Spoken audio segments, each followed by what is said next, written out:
días, tardes, noches, a la hora que me estén viendo. Quiero compartirles un texto que estuve leyendo en un libro de un cuaderno que estoy estudiando de las salas de lectura, que se me hizo interesante, y más ahorita que vienen muchos cambios y que se busca que México sea un país de lectores. Pero bueno, y a la pregunta, ¿y qué es un lector? Entonces me gustó y se los voy a compartir. ¿A quién podemos llamar lector? Si revisamos la presentación de este cuaderno y recordamos esa noción abierta de que leer es notar un mensaje y significarlo desde el propio punto de vista al echar mano de los propios recuerdos, saberes, vivencias y horizontes, podemos decir que el lector es, por ejemplo, el campesino que huele el viento para leer en él si trae o no lluvia el porvenir, el especialista en presas que se acerca al río para leer en él qué tan lejos cayó la tormenta monte arriba y cuál fue su intensidad, el jugador de dígalo con mímica que consigue leer el nombre de la película en los gestos del compañero, que por regla del juego no puede usar palabras, el bebé que lee con atención los tacones de la mamá, el ruido de su vestido y el perfume, y rompe en llanto porque el texto que acaba de leer le dice que mamá va a salir y que no va a llevarlo. O el niño que lee con la atención en el ambiente de su casa y con sabiduría asombrosa, en lugar de llorar, calla.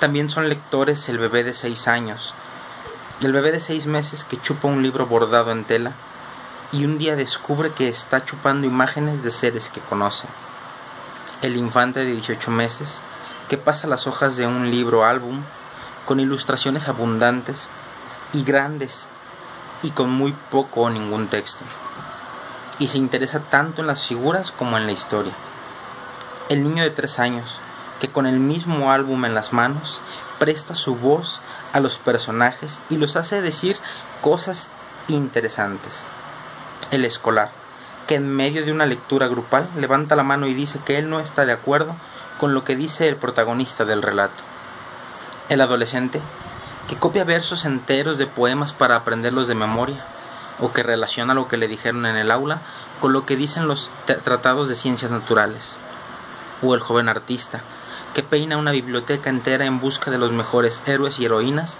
para imaginar y pintar sus retratos, o para encontrar esos manuales que vio hace algún tiempo y está necesitando. Y luego están los lectores asiduos y consuetudinarios, quienes conocen colecciones completas al derecho y al revés, enfrentan autores con otros, ubican épocas y acontecimientos, esperan con un libro en la mente que se abra la sala de lecturas para entrar a buscarlo. Pueden narrar epopeyas, saben encontrar una colección de párrafos aterradores, diálogos creativos o frases luminosas, tienen autores preferidos y, con conocimiento de su propio estado de ánimo, sus gustos y sus necesidades, no eligen un género cualquiera, sino buscan, por ejemplo, un poema, un mapa, un ensayo científico, un testimonio, una carta, un corrido, un relato de ficción o una novela larga y compleja, según lo necesiten y según lo prefieran. Son lectores los que navegan por la red para encontrar textos que necesitan, y también los que escriben en sus páginas personales los acontecimientos del día y entran a las páginas de otros para saber cómo están y cuáles son sus planes. Los que a través de la misma red entran a una galería de pinturas y se quedan 2 horas frente al Jardín de las Delicias de El Bosco, o contemplan sin prisas las ilustraciones de Doré. Los que, tableta de lectura en mano, leen un libro digital completo, y los que leen en Twitter opiniones, quejas, bromas, paradojas, sucesos y pensamientos escritos con brevedad obligada, porque no pueden usar más de 140 caracteres. Así, leemos el semáforo para cruzar con seguridad en una esquina.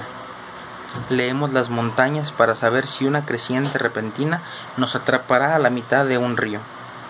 Leemos las noticias en textos, encabezados, fotos, esquemas y caricaturas. Leemos el estado de ánimo de nuestros colegas para construir un clima amable en la oficina.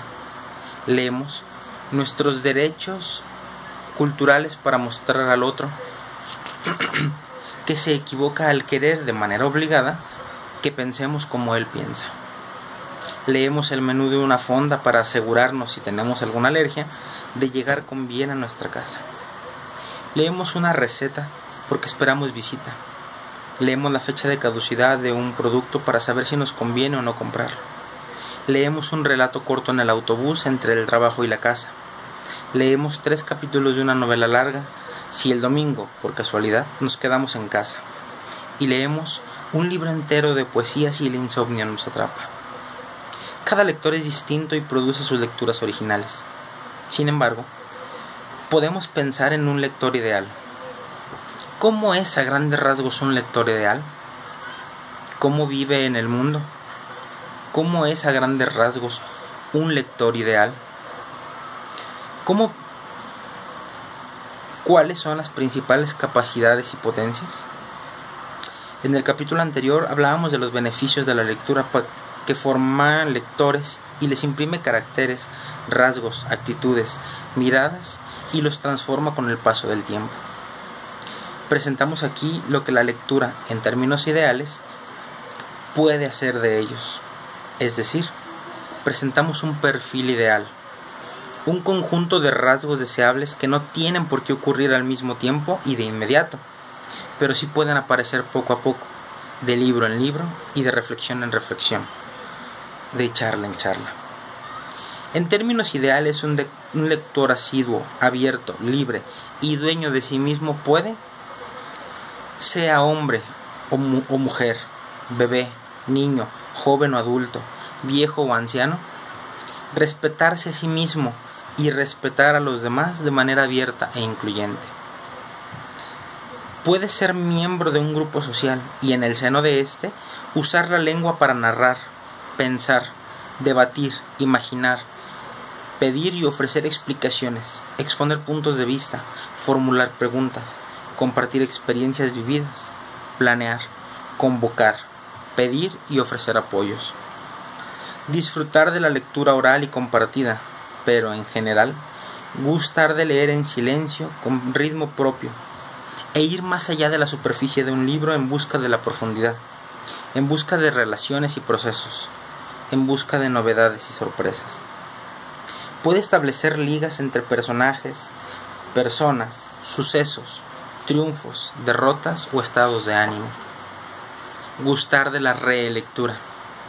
Estar consciente de que en los libros y en las colecciones habitan personajes, modelos de ser y de pensar, épocas, autores, temas, paisajes, teorías, relatos, emociones y anhelos con lo que puede dialogar de manera horizontal y abierta cuando lee. Conocer y distinguir géneros de la literatura. Elegir los libros que prefiere leer en un momento dado. Comprender que la lectura de un libro invita a la lectura de otro más. Tomar un libro y rodearlo de otros tantos, estableciendo con ellos distintos vínculos que con creatividad imagina. Por ejemplo, ligar entre sí épocas, geografías, valores, uso de diálogo, oficios, catástrofes, logros inmensos, silencios prolongados, bullicio, tonos de las voces que narran o personajes. Tener una colección pequeña o grande de libros entrañables. Ser visitante consuetudinario de una sala de lectura, una biblioteca pública o un sitio de internet que le da acceso a distintas colecciones y hacer uso frecuente del préstamo a domicilio. Publicitar de manera espontánea entre sus pares sus libros favoritos. Saber de memoria algunos párrafos de sus libros favoritos y contarlo entre amigos y colegas cada vez que se puede. Tener una red de amigos y colegas con los que comparte mediante charlas informales los pasajes, los diálogos, las ideas, las pasiones y los acontecimientos que se encuentran en los libros que está leyendo o leyó en el pasado. Mantener una actitud de escucha atenta, abierta e incluyente. Apreciar la diversidad en sus amigos y colegas y en los textos. Y al debatir y charlar, hace uso incluyente de la pregunta, la explicación, el argumento, la narración, el testimonio, el debate y el diálogo. Estar consciente de que no existe una sola lectura, por lo tanto, ha de saber que su lectura será original e inédita. Saber también que al leer, él mismo produce imágenes derivadas de la lectura e ideas propias, y por lo mismo sabe que tiene la capacidad de, en calidad de autor, escribir textos derivados de sus lecturas, editarlos, ilustrarlos y convertirlos en libros. Saber que los lectores están habituados por sus lecturas y por los autores que leen. Y por lo mismo, saber que en una biblioteca invisible y ambulante, y dentro de sí, guardar y resguardar ideas, emociones, conflictos, palabras, sonidos, gritos y diálogos, y recurrir a este acervo invisible con frecuencia como parte de sus haberes, como parte de sus riquezas. Finalmente, puede acudir a funciones de música, danza y teatro, visitar galerías de fotos y pinturas, recorrer museos, ver películas y andar por la vida, cámara en mano y papel y lápiz en la bolsa, solo por si acaso.